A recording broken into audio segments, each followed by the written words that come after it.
think we're live, Sylvia. How you doing? I'm good, John. Very happy to be joining you today. Well, I'm How are very you? happy that you're here. I'm very well, thank you. And I know there's some stuff in here that you are going to love to talk about. Some of I your specialist subjects. Yes, very. We've got some very technical things today to go through, which I always love to kind of get into the more nerdy stuff, even if it takes some time for me to kind of grasp it. But I think we all need to understand kind of those more technical aspects of the LLMs to really understand what we need to serve them. Yeah, you're such a geek. That's why it's great to have you here. And you're right. People need to understand the differences. And today we're going to explain that. We've got an amazing example of, or have we? I don't know. Mhm. And then we're going to go through all that technical stuff. So we'll give people another 30 seconds. And while Yeah. we do that, guys, let us know where you are dialing in from. As always, let us know. Drop that into the chat or the Yes. questions or whatever works, whatever you've got. So many So, people. yeah, there's tons, aren't there? Yeah. So let us know. Who's going to be first? First one wins a prize. Yes. I'm from Colombia, but I'm in Malta. David. Well, I'm a little jealous, David. A little jealous, I must say. Colombia. Whereabouts in Ah, Colombia? yeah, whereabouts? Don't tell me Cartagena, because then I will be very, very, very crossed. Imagine being Cartagena. Hi. Oh, Oh, look, hi. Chris is actually in the webinar. Hello, Yes, Chris. it is. You probably don't want to be in this bit, do you, Chris? But it's nice to see you, though. Nice to see you, everybody. This is Chris. He's our secret SEO super brain, the brains behind it all. Anyhow, where? Okay, so uh, Bogota, Sylvia. David's from Bogota. Oh, from Bogota. I've Deb, never you're been. fine. Was that Sorry? Sylvia? No, nothing. Deb says can't find the chat, but you're in it. It's actually the questions. Eduardo's in Tampa, Florida. Jealous as well. Annie's in Southampton. I bet the Oh, sun's shining. Okay, right. I think let's get into it. Let's get. Oh, Chris is gone. I was hoping he was going to stay with us. So, if you haven't been to one of these webinars before, guys, this is part 2 of a series. Probably going to be 3 or 4. I really recommend that you check out part 1 as well. You can watch that one afterwards. But for now, this is what we're talking about. Engineering presence, trust, and influence in those AI-driven ecosystems. So we're talking about LLMs, ChatGPT, Perplexity, AI Overview, etc. I'm John Earnshaw. I'm the Chief Product Evangelist at Pi, and I'm so happy to be joined today by Sylvia, our yes. technical search expert. So, Sylvia, just say hi to the guys. Tell them a little bit about yourself. Hi, everyone. My name is Sylvia. I'm Senior SEO Manager here at Pi, and I've been in Pi for a long time now, and I'm really, really, really into how to optimize for LLMs. I've been having lots of conversations with customers recently. Well, we've been having them for 2 years now, I would say, how to start Mm. optimizing for the, what was it called? Search generative experience back in the day, 2 years ago. SGE, with the little tokens that will Yeah, come back. And then we're going to move from horizontal to vertical, or sorry, vertical to horizontal. yeah, Conversation has begun. yes. So, just a little bit of housekeeping, usual stuff, guys. We'd love to see, any feedback, any questions you have, just drop them into the questions, which is questions and chat. If you like anything that we say, love to see some reactions. You know what those Yeah. things are. So, yeah, that would be wonderful. So, on today's agenda, can I have a little bit of a recap? So, 5 minutes or so, 10 minutes, and we really want to touch on a couple of things that we covered last time, but also look at those key differences between LLMs and the way Google works. And it's really important that we understand that. Um, I think Bella's just dropped that in. Then we're going to go on to an experiment that we tried this week. Did it work? Didn't it? Can we inject ourselves into the AIO in under 14 hours? I don't know, but we'll find out today. And then those wonderful things that you need to do to get in there and stay in there moving forwards. And let's begin with a poll. Let's see, what percentage of your daily SEO efforts are focused on thinking about AI visibility? What would you say, Sylvia? I would say that everybody has something to do every day in relation to AI overview, but it's not on the top of the priority list, I would say. It's something they do on the side whenever they have time. Let's see what I can do, but that's my gut instinct. That makes sense, and people are still very attached to their keyword visibility, and they should Yes, always be so as well. of Okay, course.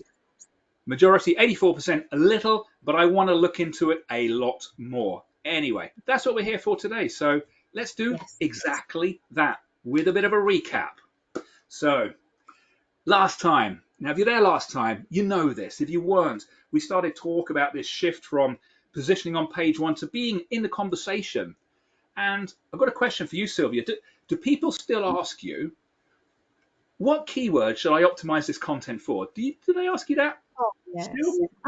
And I understand that obviously, as you said many times, the keywords are still the currency in which you have to measure your performance, which is fine. But I think we need to start looking at, at kind of expanding our keyword set into those conversational queries that Google says they don't have much search volume, which is fine because there's no two people who will search for the same thing in the same way with a longer query. So we need to start kind of opening our eyes into those kind of more conversational queries. 100%. I can't even add to that other than by saying we've always known that the long tail and the torso, and let's face it, that very long tail, that's all conversation, will always outweigh those trophies. Yes, Always. And then thinking back to what Google said earlier this year, and they actually said, and I'll quote, it's what Google ranked in 2023 is not what Google wants to rank in 2025. It doesn't mean that SEO is changing radically. What we're talking about is an expansion pack, but you've got to still get the SEO basics right. You agree with that, Sylvia? 100%. I think it's not a change. It's not, as you say, it's an expansion. It's a refinement, I would say. You Yeah, get better. What Google wants, it's getting better results for you in the SERP, whether it is on the way of classic links or whether it is within the AI overview. It's an improvement, so to speak.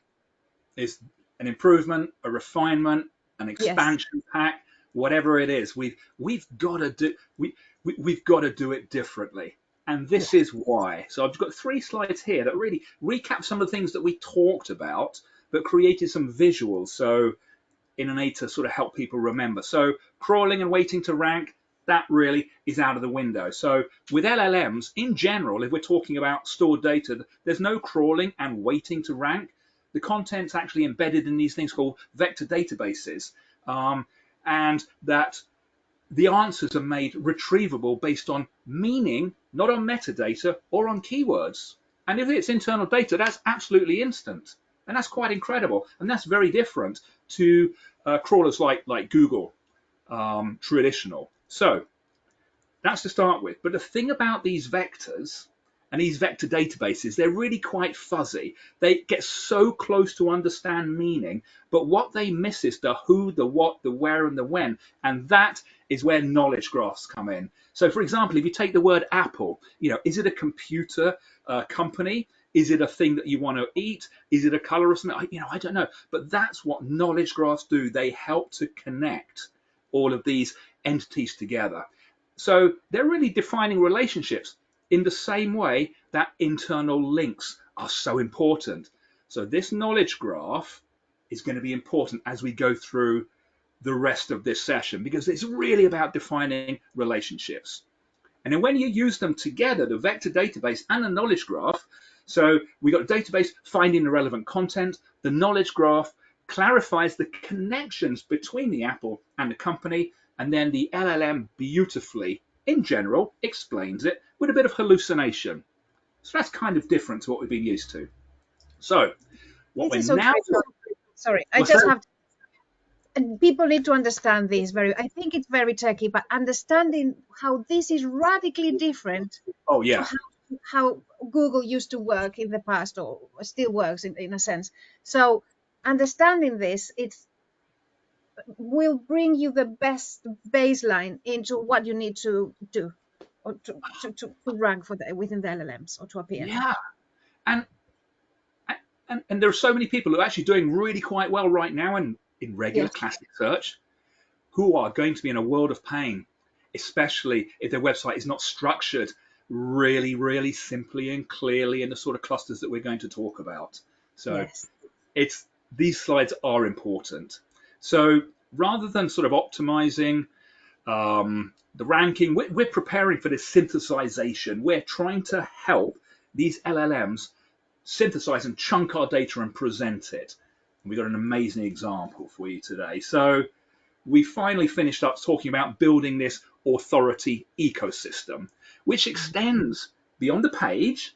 It extends beyond the website or the section. It expands into the internet, into every single presence of the authors, the brand, etc. So this is all so important. So part 2, can we engineer our way in? And I'll tell you what we did. Actually, no, let's start with the poll. Do you think it's possible to see an AI overview, and then to get yourself in it Straight overnight? away. Yes. Overnight. Absolutely, says everybody. Ooh. What we should do is we should get some of the absolutely's to say, okay, God, do tell. How did you do it? I mean, how did you do it? I think we're giving away the answer by being so passionate when asking the question. But the fact is, we'd have still done it if the experiment had failed. Yes. If it had failed, so either way. So I had a sleepless night. But anyway, 20%, 20% no chance. The majority, absolutely. Okay. There's one person who says, "What are you even talking about?" I'm glad I put that in there. Well, thank you to everybody who took part in that. Let's take a look and see what may or may not be possible. And it looks a little like this. Why did I choose this search string? Because go on. Because you invented cannibalization, John, or you created the concept of cannibalization. Well, I wasn't going to say it, but it's actually true. Yeah. I was going to say because we had it tracked in Pi, but yeah, it's true. It was probably 18 years ago, I think, we discovered, through Pi's sort of agnostic domain tracking the landscape in the world, we discovered that you could be positioned really and then drop out of the top 100. And we called it the gravity effect initially because we saw content very low down, position 1, 2, 300, was actually pulling your other content off. So it was a gravity effect for a while. We called it sawtooth, and then eventually it became cannibalization. And we first presented that at Brighton SEO, I think 15 years ago. So it's a subject close to our hearts. Yes, it is. Let's see how we're doing. There it is, Pi view. So Pi grabs the SERP, and you can see that the top 11 possible actionable items are in the AI overview. Sometimes that goes down to 15 or 20, and then the video carousel. Let's see what's going on here. So those are the resulting URLs on the 23rd of June, which was 3 days ago. Okay, yeah. So column 1, URLs. Column 2, that's the feature, because Pi grabs everything. And then we've got the position, but my word, look at that final column, Sylvia. That's the position movement. Yes. Every day, we're seeing massive volatility. Every day, Google's shaking it up. Yeah. And you're seeing this as well, and the clients that you're working with? Oh, yeah. But it's still very volatile. Very, very volatile. But I mean, it's still in the works, so makes sense. Yeah. A lot of intent testing, perhaps. Yes. So, fact is, if you want a position and you want to share your content with the world for that particular query, well, if you haven't got anything to add to the conversation, you're out. And if you haven't got any relevant video content, you've got no chance. But there was Pi in position 4. Should have been 1 for cannibalization, but it's, old piece of content. Anyway, we are where we are. Let's go on. That's our position for that keyword. Okay, incredibly volatile. Let's move forward a day. There it is, and we've gone. We're in it, and we're out of it. let's take a look at the actual AI overview. And again, that day, who jumped up? Like sites, Systrix jumped up. Yes. And then the following day, they dropped out. And this was the AI overview. So we are not in it. Nope. No presence. But now we start to get an understanding of the way that Google's AI overview wants to present the answer, wants to begin the conversation. And if we highlight it, let's break down how it's chunked. Yes. Now, I like this. It's like when you go to a party or something and there's a big conversation going on, you can't know everything about everything. Okay, Yes. especially Gary, he knows everything about everything. It's like a genius. But if you don't know that, you just come along with a piece to add to the conversation. So I decided we should get into that opening paragraph. I want to be in there. The site search, wanted to get in there. The GSC, wanted to get in there. And look how beautifully Google's laid this out, structured it. It's like an invitation. You want to come to the party, you want to come to the conversation, bring something with you, structure it nicely, present it well, answer the question, cut out the fluff. This isn't a recipe webpage. And the result. So I'm trying to think when we did it. So did the content. Thank you, Bella, for uploading the content. Thank you, Jay, for your assistance in the background and the inspiration. 12 hours later, the next morning, I think I got up at 5:30, came to the shed, and there we were in the conversation. It's totally doable.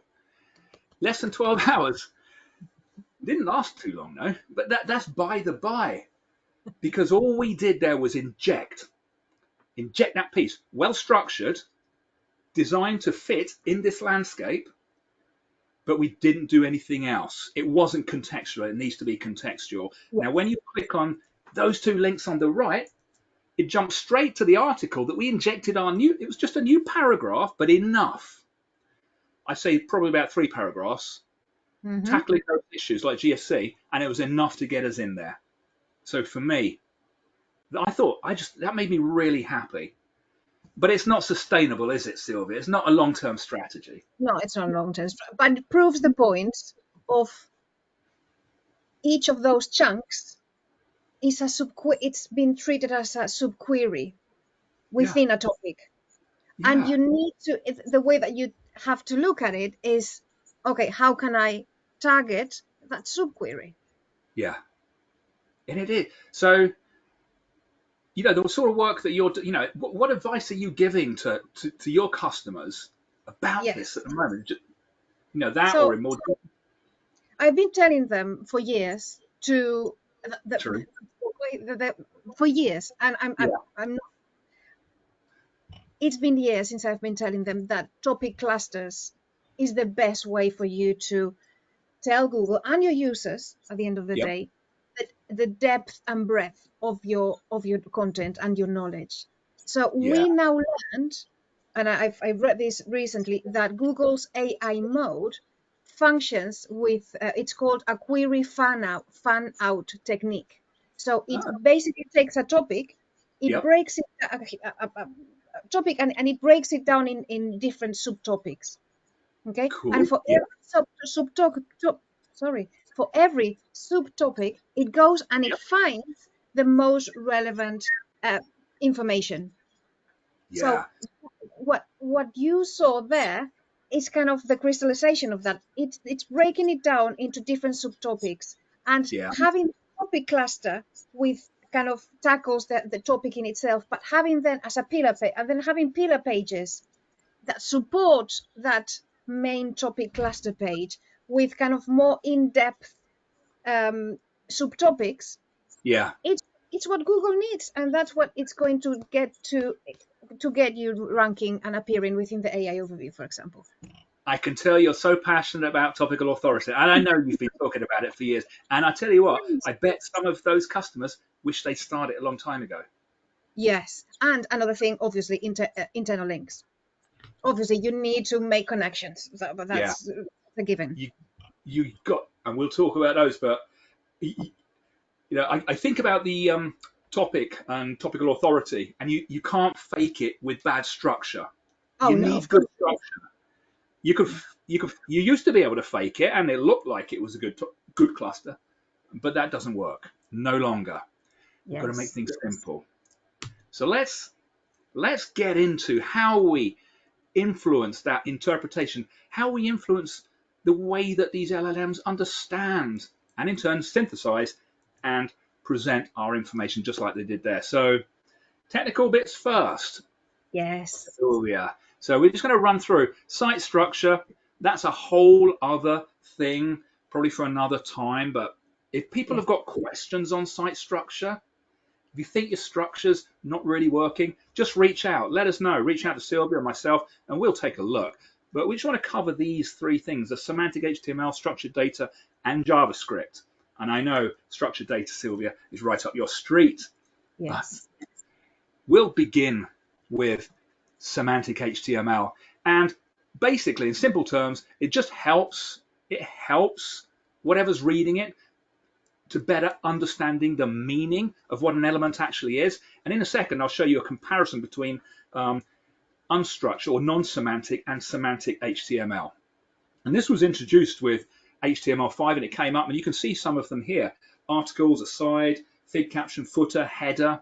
But perhaps if I show the examples, it's going to be easier to understand. So there you can see left, non-semantic, right, semantic. And you can show the one on the right to somebody who doesn't understand HTML or anything, and they'll pretty much get the gist of it. Isn't that nice?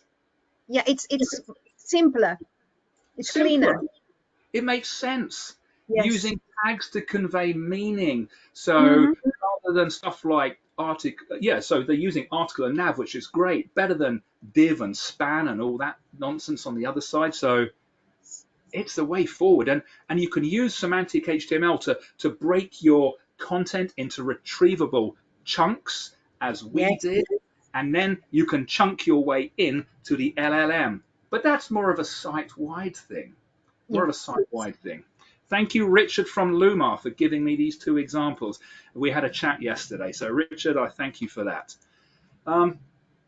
Structured data.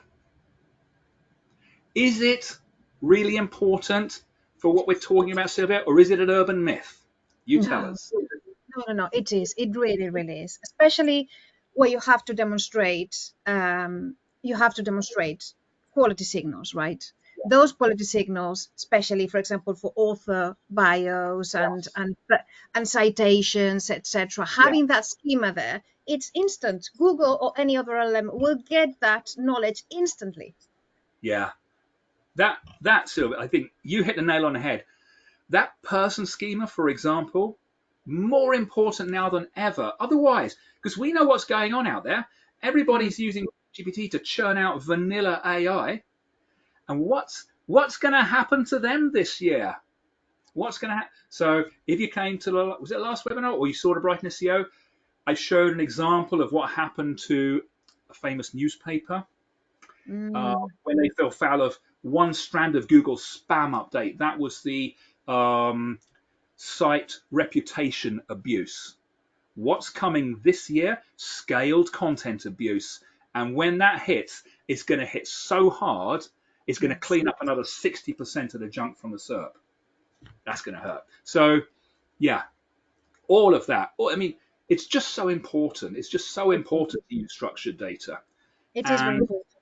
yeah, I mean, the clients that you work with, to what extent are they using it or not? No, no, no. The customers. I had an example today of one of my favorite customers. They are in the mattress sector. Shout out to them. And they are started. They've been implementing, or they have implemented Schema for I think that since they started with us. And Yeah, they it's now they are doing something very, very special in terms of content and authority, etc. So and that is going to be the baseline of the content. So we always talk about how content clusters and demonstrating quality signals, etc. yeah, But if you don't have the technical implementation in place, that's yes. kind of the nothing that you do will mean anything. Yeah, I mean, it's just a gift. It just Yes. helps those bots to understand Yeah. relationships, meanings. It just helps you to be better and more visible in different ways, and Yeah. especially in these LLMs and the AI overview. And on the next slide, I just put some examples there, really just for a download. We're not going to go through these, but what would be your favorite? What would be your number Person. one? Yeah. Person. I like person. I think it's yeah, because I don't know. I think it's the one that can really move the dial in terms of quality signals. I agree. Person Mm. is now my number one. It wasn't before, but when I saw the vanilla AI coming, and there are still businesses out there, big businesses, that put the brand name against good quality content. What does that turn that into? Unrecognizable quality. Yeah. Because a brand can't do the experience and expertise, nor the authority and the trust. And talking of brand, I would also say organization schema as well, just across every page. Again, it's just person, organization, real. So, but yeah, and again, if anyone's got any questions on, can we inject it in?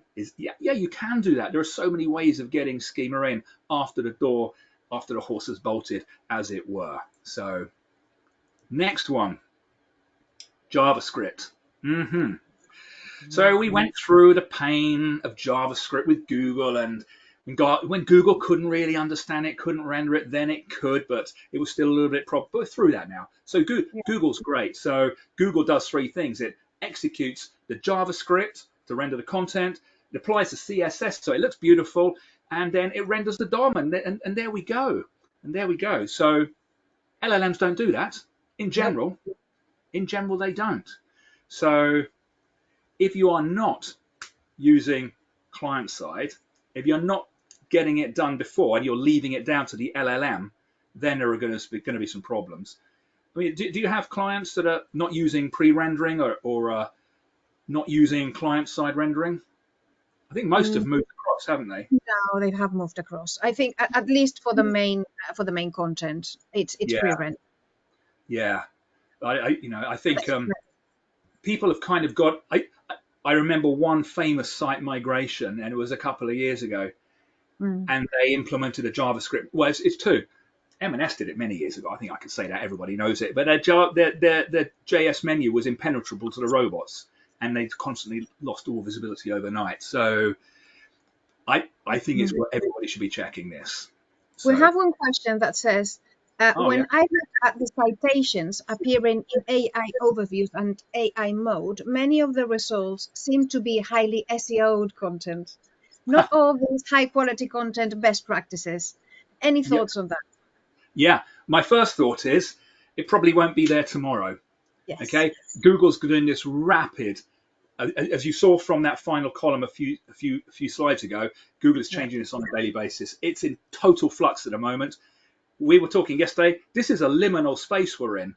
We're in between the old world and the new world, and it's very, very blurry. But you'll find as well, one change to a letter, a plural, changing words around, you get a very different AI overview. So I still say double down on double eight, as you would as well, Sylvia. Yes, and vanilla content will not get there for long. It's not a stable and consistent strategy. It's not, and don't think that Google's not going to kill everybody for this, because the site reputation abuse that lost multiple businesses million overnight. Yep. Google gave a bit of warning. It's also warned us about this one, but everyone seems to have forgotten while they merrily churn out vanilla AI with no sense of authorship. Yes. So scary stuff to come, but it'll be good for the LinkedIn posts. Yes, and if you're doing things right, you shouldn't be scared. You shouldn't, and don't. I mean, you'll. And the reason some of those other pieces of content, the rubbish ones, that not very good, they could be in there for other reasons. They could have incredible authority. You know, so you could have worked something with links, but it's not going to last. And if nobody interacts with it and people bounce out, not sorry, it's Bella messaging, then it's not going to last. So let's move into the world of on-site content. I mean, really, we could do an entire afternoon on this. You've already been talking a little bit about building deep topical authority. But if a new client came to you, Sylvia, Yeah. I don't know, people like beauty or fashion or something like that, Yeah. and the site was a bit of a, or they're starting from the ground up, Mm-hmm. what would you advise them? Because build deep topical authority sounds nice, but how do you Yeah. actually do it? Oh, I how mean, do I? would you do research first or understand the Well, topic, break it down into subs? yes. So you have to understand the topic. You have to understand what's already ranking there, what Google finds it's good content already. And you have to think, can I improve on what's already there? For that, you Yeah, have Pi, obviously. So who are your competitors? What type of pages are ranking there? Is the landscape changing? What's the intent behind those queries? Okay. yeah, Even if we're talking about keywords again, but still you need to kind of understand the content that's been shown for those keywords. And with that, you have to create a very simple structure with a pillar page, as I said, that kind yep, of covers the topic. And then I would start with that and then go with other subcategory pages that kind of mm, support that content page for kind of more longer tail keywords or for conversational queries, maybe yeah, interlink all of them and yeah. when you are um, writing something, try to think that each paragraph should be should be able to stand alone, Oh yes, yes, yes, yes, right? Yes. So 100%. I keep hearing people talking about domain authority. It really crosses me. Uh, there's no such thing as domain authority. That someone came up with domain authority back in the day. It's just a marketing fluff. There's no such thing as domain authority. There's page authority, and in fact, it's kind of more Yeah, down to paragraph level. exactly down to paragraph level. So imagine each paragraph as a standalone piece. Can that paragraph answer a question about that Yeah, topic? And if you have more things to say about that, you can then cover it in the different subtopics. But just try to answer in one paragraph mm, a question about the topic. 100%. I love that. And while I was doing that with my say my subtopic, I'd Mm, be googling on this side or use Pi so I can actually see what's in the AI overview, and I know what I'm competing with now. And I'm writing for chunking. I'm writing for yeah, synthesization, or rather, I'm structuring for chunking and synthesization. exactly.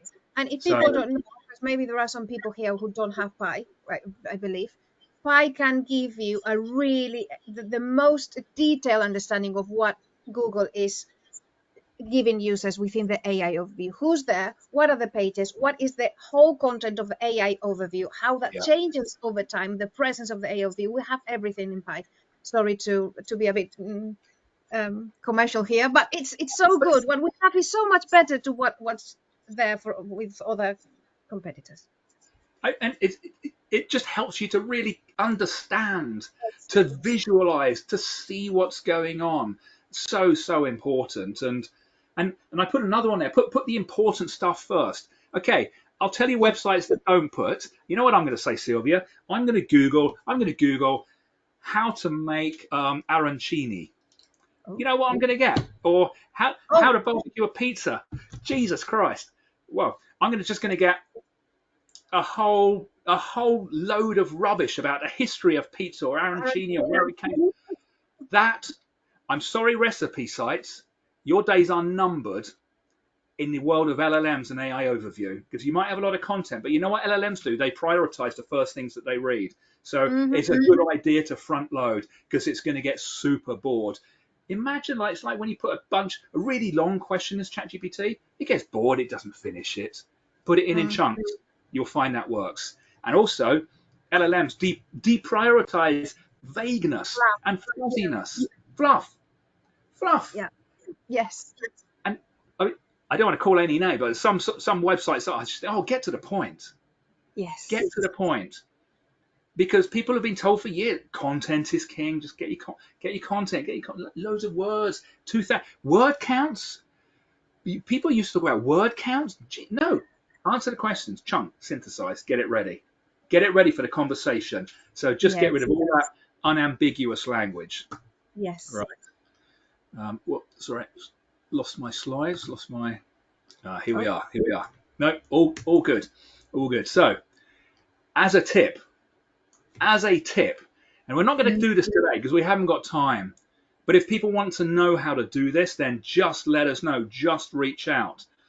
Because when it comes to understanding your audience, when it comes to getting in their minds, when it comes to thinking, well, when I'm writing this piece of content, instead of what keywords am I thinking, it's what questions am I answering? What conversations am I trying to get into? Where am I trying to appear?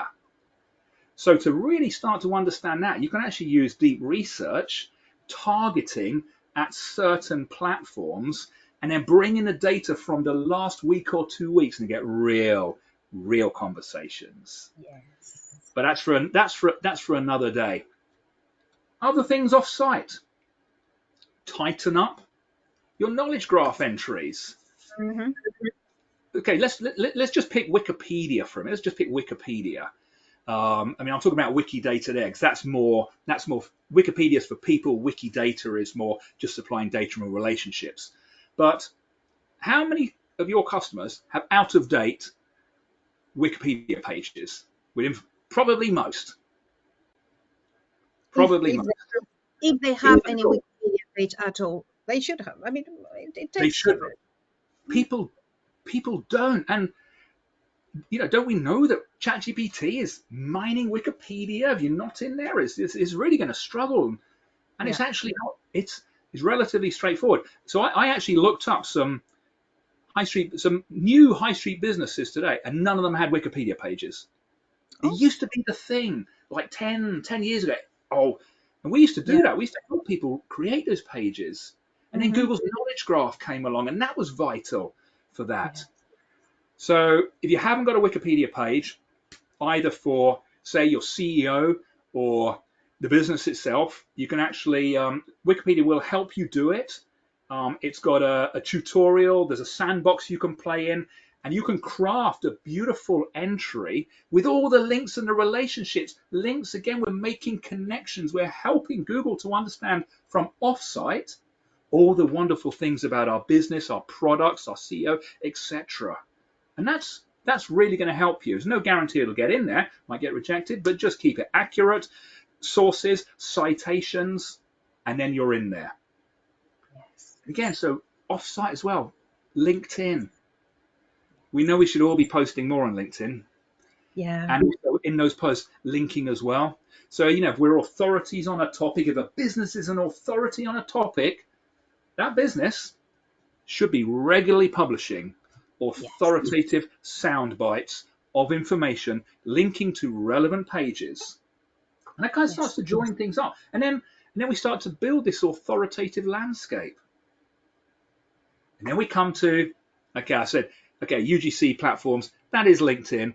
We got Reddit, of course. Yes.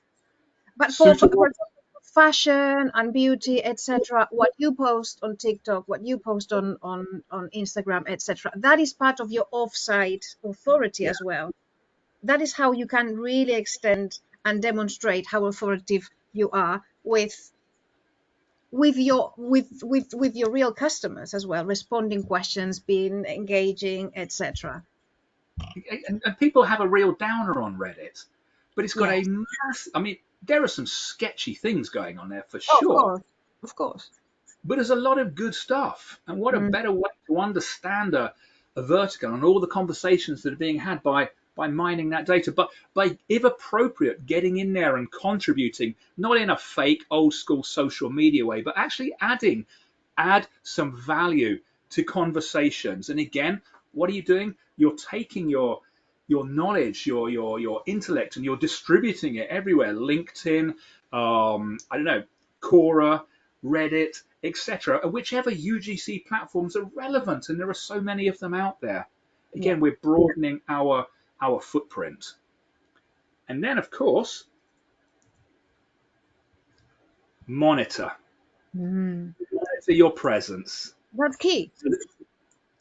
It's key because if you're not looking, don't know, A, there's a conversation, B, you're in it, and are you indeed staying in it? So this is what we're doing here. We're actually tracking conversations in the finance space in ChatGPT.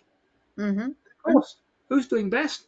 Well, that's Wikipedia, because Wikipedia is so heavily used by ChatGPT. It's Yeah. ingested all of that information in relationships, etc. So important again, Wikipedia. And then the others. And you can see it's volatile, probably not as volatile as the AI overview. Yeah.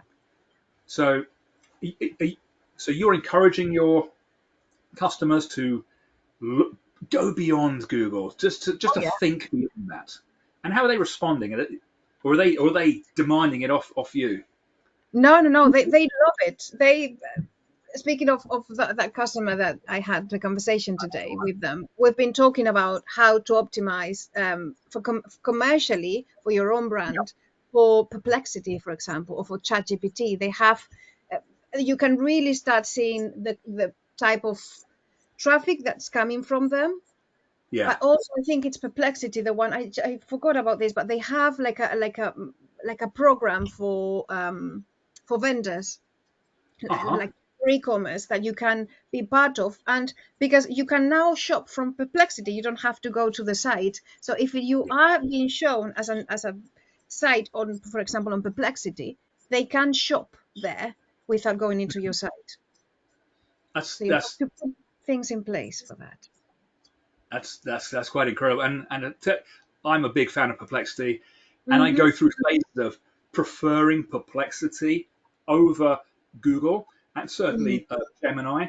And it goes backwards and forwards, and they are in a real race now. And that's a wonderful thing. I mean, Google, of course, is holding back because it is big Google, big business, and it can't afford to make mistakes that startups like Perplexity and ChatGPT can. I mean, ChatGPT can hallucinate until the cows come home. Oh As yeah. soon as Google says something, it's why do the SEOs have such a downer on the progress and the integration of AI and search, which is making all our lives better? I just put that question out there. I don't I understand it.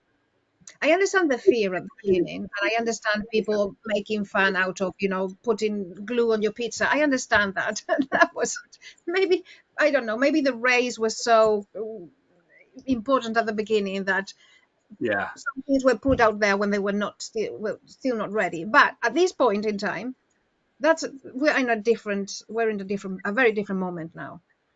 we are indeed. And as we bring this to a close before we go to questions, I would always struggle with what to put in the summary. Always struggle, but Yeah. I would say, yeah, keep thinking about the keywords, but do start thinking about the questions and the conversations and the direction of travel of those conversations.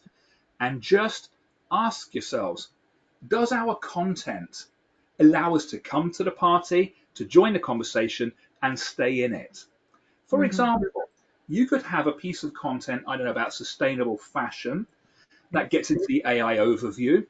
Um, and then you might have another piece of content over here about new fibers being used for sustainable fashion. If these aren't connected with an appropriate anchor text, then somebody else, Google may not see the relationship between that page and this one, and you may fall out of the conversation. And that's why you've got to think about the direction of travel from getting one chunk. Where is that reader going to go next?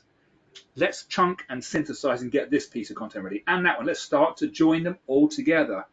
So we've got to help not just people move around our site better, but help Google get a better relationship or better understanding of the relationship between different bits of content and video and image. And boy, those videos are more important than ever. And I would say test the chunking in the AIO. And if you get some great results, share them with us. Love to see it. Let's share some techniques. Let's share what Yeah. works.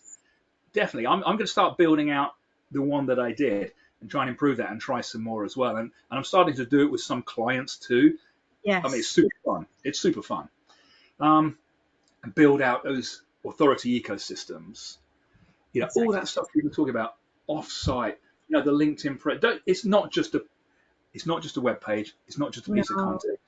It's everything. And of course, social, so important. Social is key at And this moment. It's so key because, as we know, and some people be blue in, I talked about this time, blue in the Facebook. Google has pulled a chunk out of the SERP. The rest of the results haven't gone up. They've been replaced by fast content, first-hand, authentic, social, trusted content, and video by the bucket loads. Yeah. And And those finally, social, yeah, yeah, on those social media videos yeah, are very, very slowly but steadily replacing YouTube, or not replacing, but eating away all the YouTube monopoly within the video within the video features. so you're So talking about the shorts. the short and just any video content that Yeah, is appearing on carousels, for example, and on video links. Very, yeah, very slowly we're seeing TikTok, especially I've seen it in the beauty space, right, yeah, an increase in presence of Instagram and TikTok. Facebook, not so much, but those two, I mean, this yeah. is still very marginal, but a huge increase. It's key. It really, I Mhm. mean, literally everything that we've covered today, and I didn't want to put too much in, but it's all key. Yes. There are other things that we'll cover in other episodes, but for now, these things are all crucial. And of course, tracking your presence. And if you're not tracking your presence, you don't know how, then reach out to Pi, and we can show you, we can demonstrate it, how we can do it in your sector, your industry. And you, for the first time, you can see whether or not your competitors are in more conversations in more places than you are, or are you beating them? But you need to find out. Anyway, with that in mind, I think there's a final poll question, as always, just to see if anybody out there would like a demo. I don't know if that pops up here or it pops up on the next one. Somebody must be pressing a button in the background, but if they don't, I will move on to the Q&A. Maybe the Q&A maybe the pop-up comes up here. But guys, if you want a demo of this LLM tracking in the AI overview, understanding your presence in the conversation, then just click that box there. I think it's just popped up.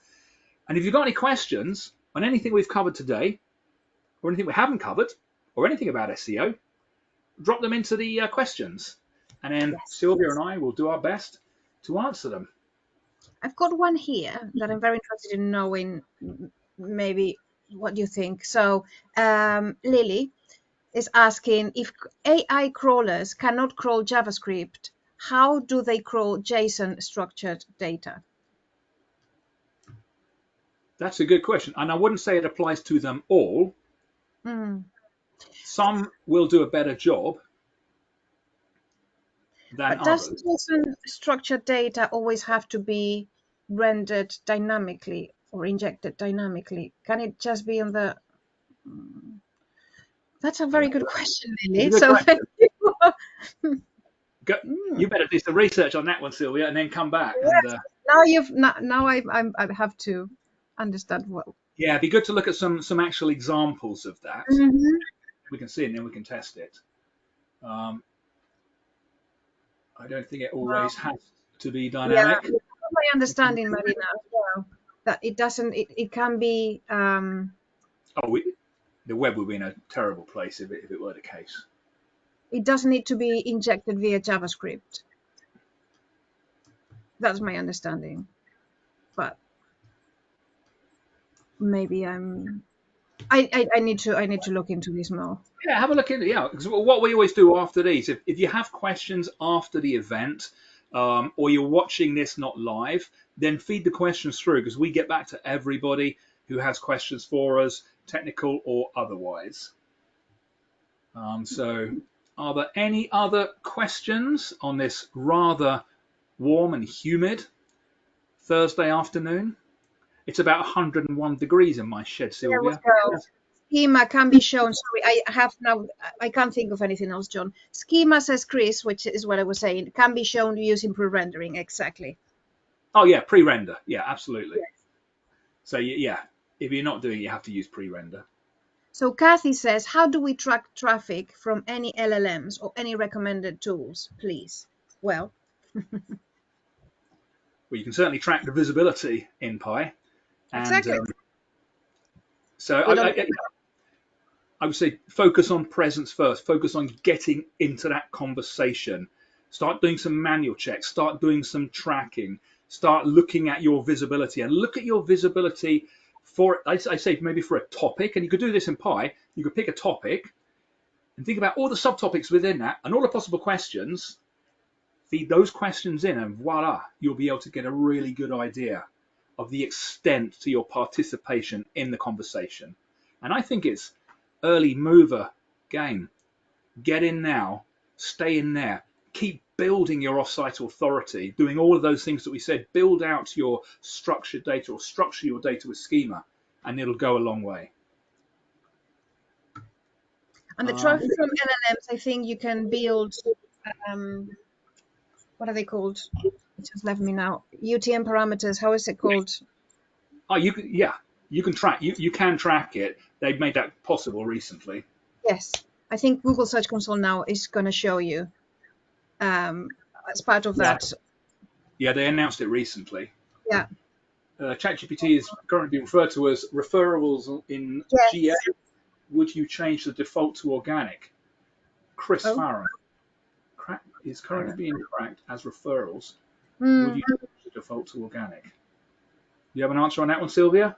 No, I think it's a matter of how you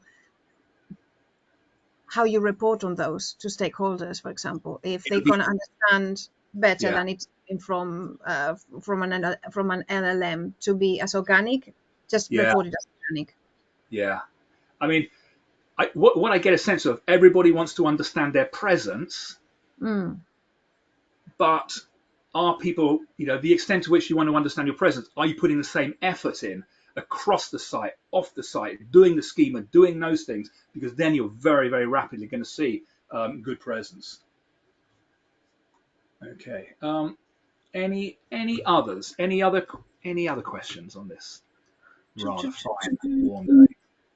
As I said, if you have got the questions afterwards, or you're not watching it live, then just ping them through. Sylvia or myself will get onto it with the team, and we'll answer all of them.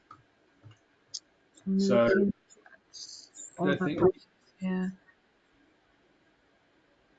we already covered most of them. Yeah, I think we've covered them. So, with that being that, just want to say, guys, everyone who participated, thank you so much for coming along. Thank you for your questions. We really, really enjoyed the participation. So, Deb, thank you too as well. Sylvia, as always, thank you so much for bringing your energy, passion, and enthusiasm into the shed. So, thank you again. From my shed to yours, John. Two sheds. People don't know what this shed thing is. They're probably going to be confused. But I know. It's the SEO shed. Anyway, thank you, everybody. See you on the next one. If you didn't watch the last one, make sure you watch that, and we look forward to seeing you very soon. Yes. See you soon.